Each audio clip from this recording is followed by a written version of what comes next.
podcast. Today we're gonna do it differently. But first, thank you to our sponsors, Rapusha. We're still sponsored by Rapusha. This weekend they'll be at Rapusha Car Wash in Sinawane. They'll be doing a launch of some sort. Details will follow on my comments. I'll load all the address and the details on the comment side. Thank you very much, Rapusha. So, past month and this month, in fact, this year, it's the ladies' year. Our cricket ladies, we're gonna talk about that. Soccer ladies, netball ladies, the ladies are doing it. So today, there's a surprise for you. I have a guest. So let me introduce my guest and see someone you can see. Okay, this is Nonhlanhla. The reason she's here as our guest, she used to play for Soweto Ladies many moons ago. And the coach was Trot Moloto. I know lots of people don't know anything about that. So, Portia, thank you very much for becoming our first guest. Since it's the ladies' month, I thought it will be better to have you as our guest. Wow. So tell us, when did you start the love of soccer? Why did you decide on playing soccer? Hi everyone. Hi. It's an honor to be interviewed on this channel. My name is Nonhlanhla. I grew up in Sinawane. I played soccer from an early young age. I think I noticed that I love soccer at the age of 7, 8, somewhere around there. Because what happened was every time when they bought me a Barbie doll, I'll take off the heads and kick them around. If not, I'll take a plastic, put in some air in it, and then just kick it around. So that's when I knew I love soccer. And then most of my childhood I was surrounded by boys. So it made it easy for me to play soccer and taught by the boys how to play soccer. And then as time goes by, my grandfather noticed that I love soccer so much. He decided to find me a club to play for. I think I was around the age of 14, 15. That's when I played for Soweto Ladies, where I met Abu Figi and Arujabu, a whole lot of ladies, Abu Gloria. But even then, for women in sport, it was difficult because we couldn't afford our own soccer gear, our own soccer balls, and we had to ask from the bigger clubs for the soccer kits and all that. Our main sponsor usually it was the Kaizer Chiefs. So whatever soccer kit that they were no longer using, they would pass them down to us. Hence, I'm saying it was difficult for ladies to be in any sports in my era, like donkeys years ago. Okay, no, thank you very much. So I've did some bit of some research. I hear Trot Moloto was not an easy coach to play under. How difficult was it for you ladies to play under Coach Trot? That guy was a perfectionist. He didn't care that we were women. I think he believed in us that we could do it as much as the guys could do it. So he was always wanting the best from us.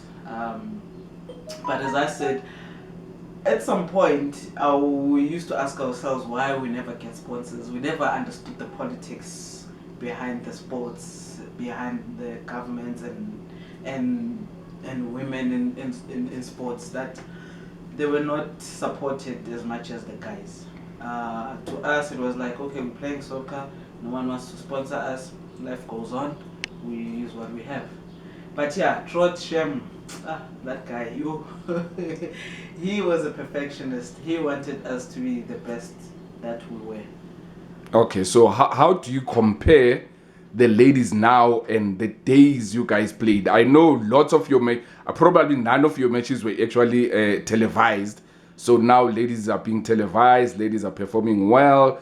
But with the skill, do you think much has changed or the ladies are still on top of it? Is the skill, when you compare it to your guys, and today's ladies? Okay. I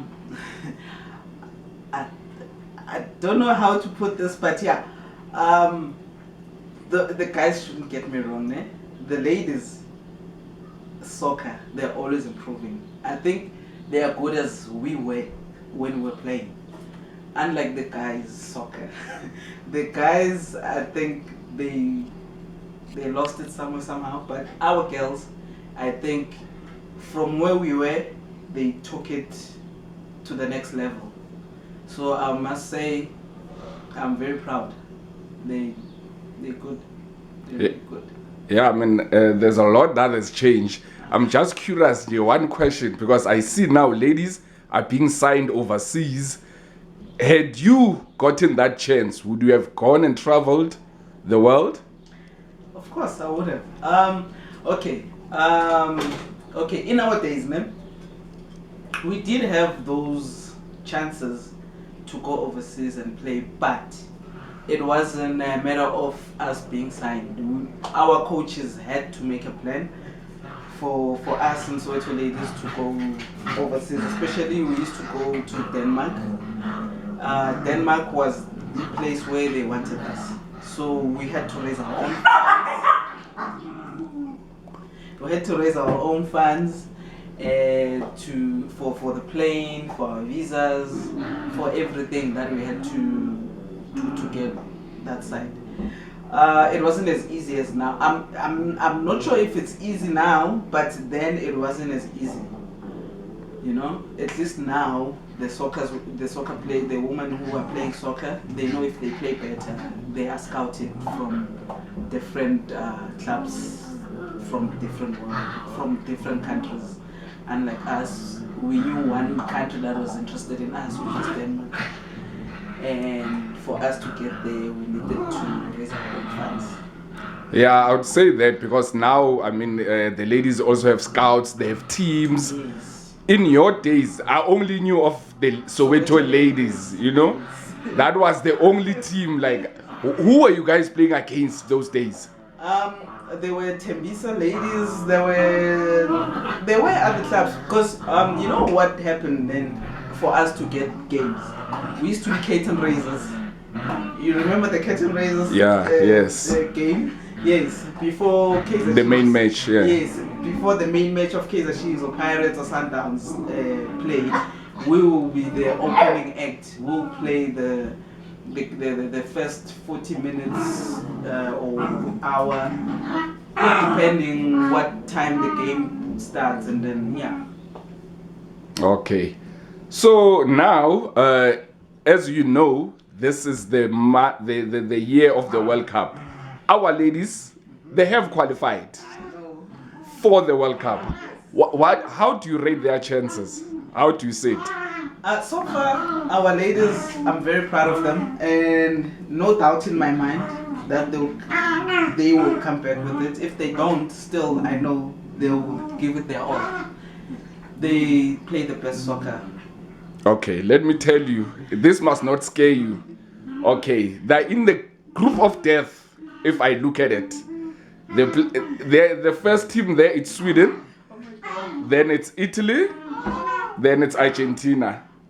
Okay, so now problem is I just thought, let me have a look into this. So now Sweden is ranked very high. It's ranked number 3. I know. Okay, Italy is ranked number 17. Argentina is ranked number 29. And our girls, South Africa, is ranked 54. What's your comment on that? Okay, hence I've said at the beginning that I trust our girls, and when push comes to shove, they really do push and try to get the better results, regardless that they want to be in that group. They are in that group of the best teams, but even the best, sometimes they have a bad day. So yeah, I'm confident that we're gonna go through. And if you ask me, I think this is the only way to improve. You have to play the You have best. to play the best, exactly. In order for you to see that you are the best, you have to play the best. Yeah, there's no point in always playing that The Africa soft Cup and winning. exactly. And okay, so the girls are playing 20th July to 20th of August. Maybe you'd like to say good luck to the girls. Yay, good luck to the girls. I know you guys are gonna win it. Even though maybe you're not sure, we believe in you guys as a nation. Okay, I know as well you are a Pirates fan. Paga paga, izimnyama ngenkani. So this past weekend we had a derby. Okay, it was a boring derby. Very boring derby, but I don't know what to say. But what were your thoughts? What are your thoughts about your current Pirates team now? Or let me say the derby, because that's the most watched match in SA. Okay. Yeah. As I've said, that the guys' soccer before and the guys' soccer now, it's totally different. And the derby then, it used to be this event that if you miss it, you've missed I don't know what, the World Cup of soccer in the country. As you said, it was boring. It was very boring. Okay, Pirates guys, I don't know. Our soccer has Taken a dip. yes. I don't even know how to explain this. I don't know. It seems like they're just playing, just not for the love of the game. There's no pride anymore. There's no pride anymore for that badge. Exactly. You know, in the olden days, there was pride with every badge of the soccer teams. But now, I think they're playing for a salary, and that's it. Oh, okay. Talking about Pirates, I'm not sure if my research is correct. During your playing days, your nickname, was it Passion? What was your nickname? I heard through the grapevine. Yep, that was my nickname. Care to explain? I mean, we all know what Passion did in the soccer field. What were you famous for? Why were you called Passion? Okay, the same skills that Bashin had, like playing soccer and then, in the middle of the soccer field. Yeah. And then when I kick that ball to the goalie, it will go in. So you were a shooter. Yes. You are a scorer. I was a scorer. It will definitely go in. So the only thing that was missing was for me to bend the net with the ball. I remember that time. No, thank you very much. I hear well. Okay, I know as well you're also a fan of other sports. Last week, history was made. The SA T20 cricket girls went into the final. I mean, on Friday, they beat England. We know England is the second team. Yeah. That moment was brilliant. Then they went into the final, but in the final, we unfortunately lost to Australia. But so what are your thoughts on, I know you do follow cricket, you do watch cricket. What are your thoughts on girls? Because mine is, in the past 10 years, I never thought we'll be here right now. Exactly. I mean, our girls playing the World Cup and actually doing well, going into the final, getting the Newland Stadium to be full. I mean, that is amazing. So what are your thoughts on that? Okay, my thoughts on the ladies cricket, it tells me that things have changed when it comes to women and sports. Hence, so much support for our girls, whether it's cricket, rugby or soccer. We know there's followers, there's support in every way. We know Australia, even the guys team, the Australia gives them a tough time. So to the girls, kudos. You guys played the best game ever. But we win some, you lose some, and this was the well-deserved lose or win. I don't know how to put it, but yeah, you guys, you're the best. Yeah, it felt like a win, eh? Yes. But you'll be surprised as well, because I had a couple of girls even complaining about your sponsorship, the money deal, and all that. Some of them are buying the spikes out of their own pocket. You see, not much has changed, but hopefully, since they've shown the potential that they can do it, all we can do is ask South African people to sponsor. The little that they have will actually come a long way. I mean, you guys were not even paid during your day. Yes. You know? It's it's a pity because sports, it's everywhere. It's something that's natural, you know. I don't know why only the guys are awarded for playing sports. There are women, we are here, our girls are here, are playing sports. Why can't the Nikes, the Adidas, the Canons, the everything, the Samsungs, the everything that sponsors the guys, why can't they sponsor the ladies? No, 100%, definitely. Why can't they do the same?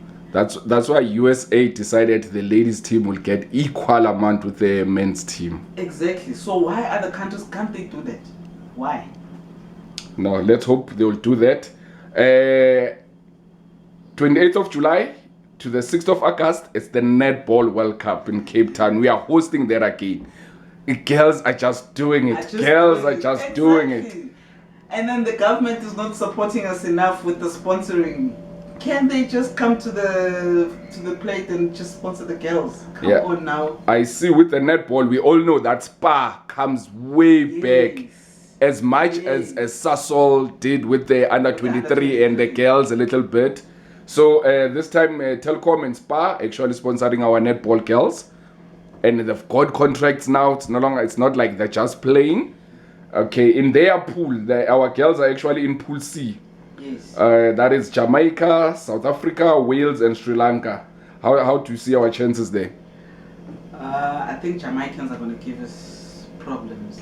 The other... Sri Lanka and Wales. Even Wales, but hence I've said you have to play the best in order for you to have the confidence that you are the best. So still, I think I'm biased, but at the same time, I believe in our girls. Yeah, but I think they'll do very well. Listen, for my 2 cents worth, Australia and New Zealand will still be our toughest teams. Yes, especially Australia. Yeah, when it comes to netball as well, the southern teams. Okay, I know, I'm not sure. Of EPL, which team do you favor there? EPL? Yeah, the English Premier League. Which team is your team? Because I couldn't get past that. I don't know which team, or you're just not a fan of the EPL. Okay. I'm not a fan, but I've always loved Manchester United growing up because of the players at that time. I have to know that my team this coming Sunday, Your Liverpool. Yes, it's playing against Man United. So we had the South African derby last week. This week we have the EPL derby. So that match will be on Sunday. So I don't want us to spoil the moment and go on with the boys. So thank you very much for giving us info on the ladies. This was a different twist to the podcast, just to discuss the ladies. Hopefully next time you'll come through, maybe discuss the politics and all that's going on with the ladies sport in general, and probably the racial barrier as well, and see where that goes. I see you also wearing your Rapusha shirt. Yes. Thank you very much, Rapusha. This is family. Family. Yeah. No, thank you very much, Nonhlanhla. All the best. Still go and watch the matches. Support your girls. I know you've got girls as well. Maybe they could watch sport. Maybe one day we'll interview them here. Thank you very much for coming. This was episode number 7 of Ntokozo Mthimkhulu Sports Podcast. Thank you very much. You deserve to close the show, not me.